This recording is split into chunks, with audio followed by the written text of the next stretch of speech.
Olson is the opponent, a youngster. But we've seen some youngsters have some success in Magic recently. And we're going to start things off right now with a Mountain. Oh, a little Dragon Master Outcast action. Not the best play on turn one, but it is something to get things started with. And still very threatening. Egashira needs to answer this sooner rather than later. It's a Limiting Spires here for Egashira.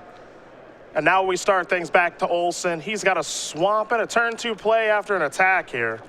It'll be a Myers Malice. Target opponent's going to discard a card, I believe. Actually, take that back. I believe that's a Carrier Thrall. That's my fault. I apologize.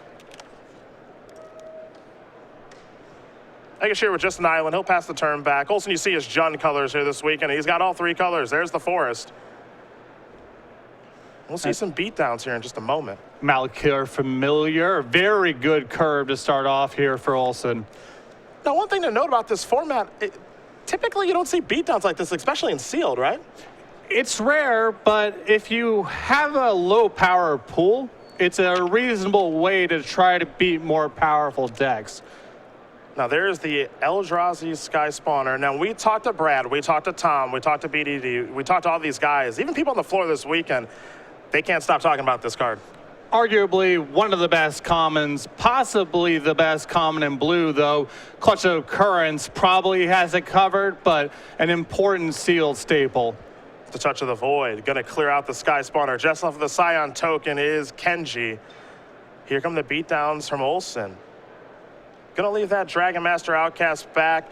Wants to work towards 6th land and start pumping out some Dragon tokens there. So by all accounts, I think this is a very good start here for Ollie. Now, obviously the question is, what's he got left in hand? What's he got to work with here? It's a solid start, but as you know in Sealed, you have to have a really aggressive deck to be able to capitalize on something like this. Well, he's still in Lance and Spell territory. Any spell he can cast is obviously good, and the lands get him to Dragon Master Outcast. We'll see what's next here for Egashira.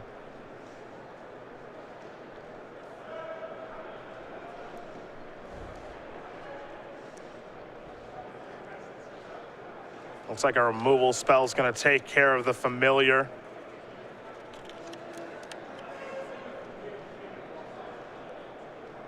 Copy of Outnumber there. Just has to pass the turn back, 3 mana. Could be representing a bevy of things here. A Forest here from Olson. That's 5 lands. That's 1 away from the Outcast. And Egashira representing another removal spell if he was using a removal spell on the Familiar rather than the Outcast.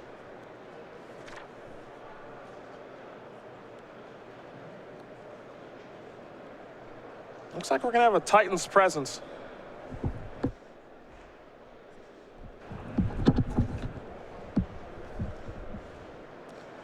That'll take care of the creature. And now we're heading back Egashira's way. Now, he's doing fine.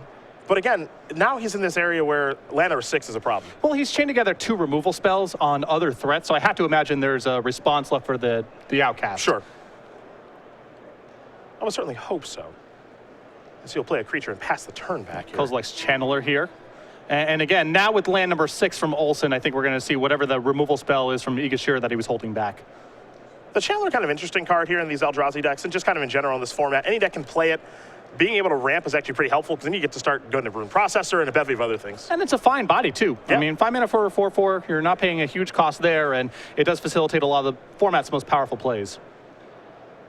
Does he have the removal spell? We assume that he does, and yes, he does. His Stone's Fury, it's going to take care of that Dragon Master Outcast. There's land number 7, but land number 7 doesn't help very much. And now, this was the problem, right? You got off to a very fast start if you were Olson. Now the land is starting to come a little bit because we're talking about a format where you have 18, 19 lands in the deck. Now it doesn't look like he has anything to play. He got off to a great start, made a play on turn 1, 2, and 3, but Egashira had a great curve here with the Sky Spawner backed up by several removal spells, and now Olson looks like he's flooding out. Here come the beatdowns from the Channeler and the Scion token yet again. Egashira's got a follow-up.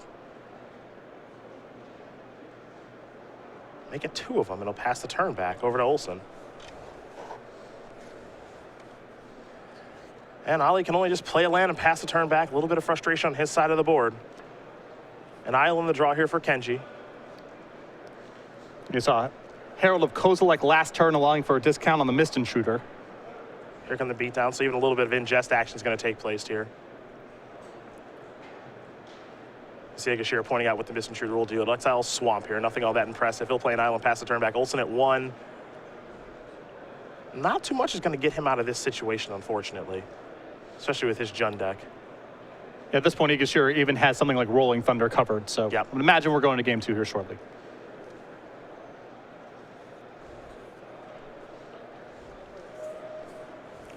A mountain going to bring anything exciting to the party here? Does not appear to be the case. Removal spell will take care of the channeler. It'll be Processor Assault. It'll deal 5 damage to take care of the 4/4. But again, looks to be dead on the board. Kenji will attack and will get the job done. So Kenji Egashira is going to win game number 1 here over Ali Olson. Blue-red up a game here over Jund. Now, one thing in Limited, typically in Constructed, we'll bring up the sideboards. We'll talk about the 15 cards they can bring in and out. But with Limited, it's a completely different animal, especially in Sealed with sideboarding. Well, there's still a bit of sideboarding that can go on here. Olson showed a very aggressive deck, and if Egashira has some earlier blockers that he can go to, he's likely to bring them in. It's interesting, I said, you know, we're not necessarily going to see these synergy-dense decks in Sealed. People just, it's often going to be, you have your 2 colors, you have the cards that you have, and you make the best that you can out of it. Egashira does have a pretty loud Devoid theme going on, which is common to blue-red decks in draft, not necessarily in Sealed, but a lot of synergies there, some amount of ingesting and processing, but a very loud Colorless Matters theme. No, there are some good things going on here in Ali Olson's deck. Yeah, I'm taking a look at the deck list right now. I mean, we're talking 3 Touch of the Voids. He's got a Stone Fury, so those are some nice removal spells. He has a Smothering Abomination, which is a nice card to be having in a deck. Dragmaster Outcast we saw in that particular game. So there are some powerful cards going on here. You know, he flooded out that game. That happens, obviously, in Limited on occasion. 2 Territorial Balos as well. Some pretty good mana. So there are some things to like here. And Dragon Master Outcast is one of the more powerful cards you can have in the format. And it's a challenging card to play against, too, because you have to be able to respect that card much later on in the game than you have to do with 1-drops typically. And it puts a lot of pressure on the way that Egashira has to time his removal spells. That said, it looks like Egashira has quite a bit of removal. And he has an Akhom Hellkite as well, which is a pretty good answer if you can back it up with any sort of land drop. So he's got it covered in a variety of respects, but it's a card he has to respect.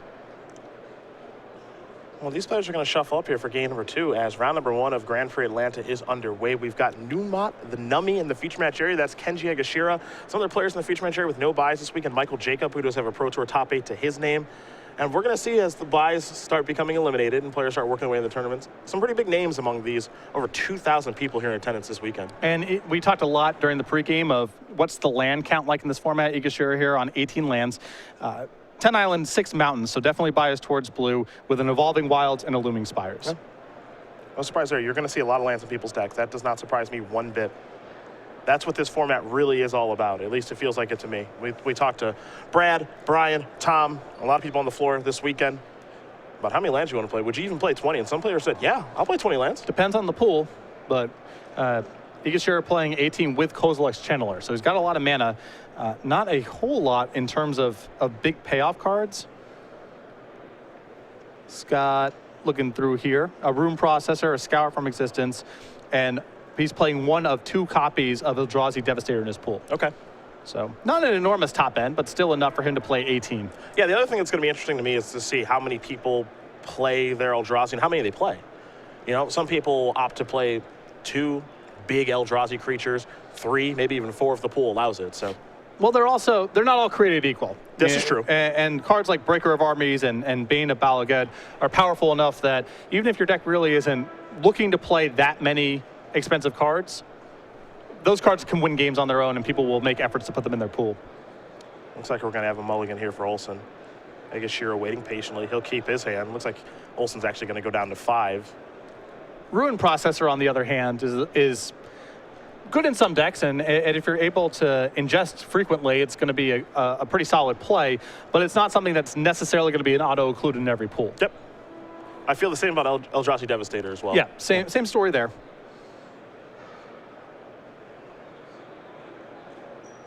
Deathless Behemoth, another one. Not that card's all that expensive, but that card gets played in Sealed regardless of what the specifics of your pool look like or what you're trying to accomplish.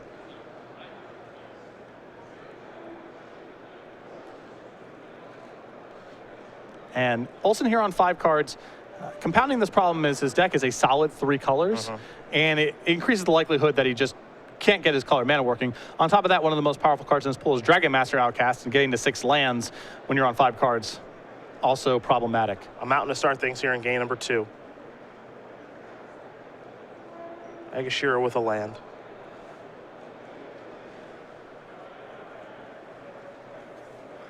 And he will sacrifice his Evolving Wilds. That one, I think we're going to see a lot of. It's one of the most important commons in Sealed. Yeah. It's not necessarily the most powerful card you can be opening, but it does dictate a lot of what you can do with your pool. With 18 or 19 lands, a lot of people will go to 3-color decks because it feels like you have enough lands to facilitate that.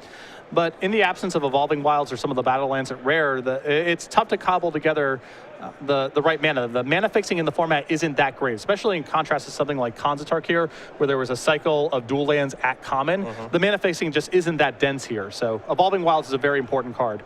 I guess you're with an island. You saw Olson last turn play a mountain, and he is stuck. He'll have to just pass the turn back. An island here for Kenji. Back to Ali we go. A 3rd mountain, but you see underneath his name, the archetype is Jund, not mono red. Yeah. And it's a solid 3, as you mentioned. Egashira will draw. Picks up another island, so a little mana heavy here is Kenji, but he's got a spell to play. A vestige of Emrakul. 3/4 Trampler with Devoid. Yep. You called it. There's a real Devoid theme going on with this deck. Yeah, it's surprising. I don't think Egashira's pool looks that powerful, but it at least is thematic and synergistic. And if you don't have a lot of raw power, that's the next best thing.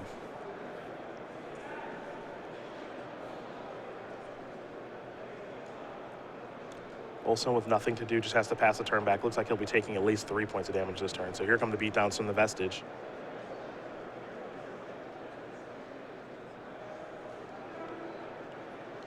Touch of the Void, not going to take care of that. I think that he might have one of those in his hands. He does have 3 copies in his deck this weekend, does Olson. Well, the Vestige is 4 toughness, Yep. and Touch of the Void is a sorcery, so there's several problems with that plan. Indeed. Core Helm Guide is the play. Now this one, actually a pretty nice card in this format. I think for aggressive, low-power decks, this is a pretty important card. The boards can stall in a significant way in this format because of the Eldrazi stuff, big creatures, and the Scions mucking up the board. So a way to punch through the last couple points of damage on the ground is important. Touch of the Void did it take care of that Core Helm Guide. And this is the Hellkite that I Yep. mentioned before. Akum Hellkite is here now. 6 mana 4/4 flyer. Landfall will trigger it. But at this stage of the game, it can just be a 6 mana 4/4 flyer and be more than enough. And you see the leftovers in Egashira's hand. No mountains there, but a lot of islands to trigger it. Yep.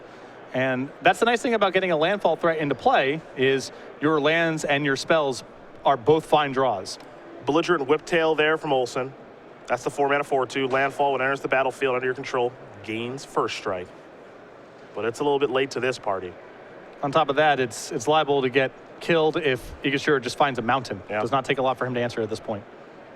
In the meantime, he can just fly on over. And I think that's what we might see him do.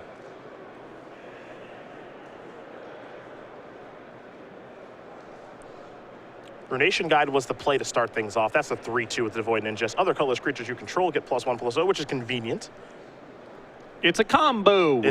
There are many of them. Good with colorless creatures, particularly ones with trample. Very nice. See, Way to put a deck together. now we're rocking and rolling here Yep. in the booth. Tightening Coils, gonna knock down that Whiptail. It'll block for now. An island here will trigger the Hellkite. Olson gonna fall down to 8. And this might be the last draw step here for Ollie, unfortunately. His deck did not come together very well. This game mulligan to 5. And again, when you're the full 3 colors in this format, it can be tough at times. No, he does have one more play. Little converge action there. That'll be the Tajiru Stalwart. It's no one enters the battlefield +1/+1 counter. For each color spent on it, 2 of course, so it's a 2/3 right now. And at common, this is one of the biggest payoffs for playing a 3-color deck. Yeah. So that part of it is relatively nice. Outnumber is going to help take care of that creature. 2 of them, however. Now we head back Kenji's way. The problem here, of course, is that Hellkite is still on the table. You'll get a block here. 4 damage is going to come across. The follow-up here from Kenji is Olson's down to 3. Is Kozilek's Channeler a land? Will trigger the Hellkite. And I take it back. Olson will get now one more draw step. There's a swamp. Ah, the silent skimmer. Not going to get it done here. One of your favorites. I do love it. Yeah, one of your favorite cards. The 4-mana 0/4. It's silent. It doesn't make a noise. Yeah, sorry. It's okay. There you go. There Just you go. sort of hovering about. Yes, yes. Doesn't even attack for any damage. Makes no noise. And certainly not going to be making any noise this game. Going to draw and attack with everything will Egashira. The skimmer can block if it'd like, but it won't even bother. As Kenji Egashira is going to win this game and matcher over Ali Olson, 2-0. Blue-red with a devoid theme is going to win the first match of the day here from Atlanta over the Jund deck from Ali Olson. Numat the Nummy off to a great start here. Saw a very good curve of removal there. Fend off Olson's aggressive start in game number 1. And game 2 took too long for Olson to get out of the gates, and Egashira just with a good curve of creatures able to get it done without much fanfare.